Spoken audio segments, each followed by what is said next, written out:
অসুস্থ হলে মানুষের চেহারা ফ্যাকাশে হয়ে যায়, আইসিইউতে যে আল্লাহ আমারে বাঁচাও, এতদিন কইতে আমি ক্ষমতার মালিক, এতদিন কি কইছে আমি ক্ষমতার মালিক, আইসিইউর বেডে কি বলে আল্লাহ আমারে বাঁচাও। দেখছেন ক্ষমতা, এই তো মানুষের ক্ষমতা, এই তো ক্ষমতা।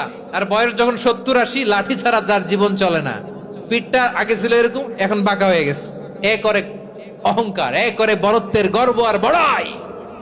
আল্লাহ বলে মানুষের জন্য অহংকার সাজে না, বড়ত্ব মানুষের মানায় না, দাম্ভিকতা মানুষের মানায় না। অহংকার, গর্ব, বড়ত্ব এগুলো একজনের জন্য। আওয়াজ করে বলেন তিনি কে? আল মুতাকাব্বির, দ্য সুপিরিয়র, সবচেয়ে বড়, বড়ত্ব এবং গর্বের অধিকারী।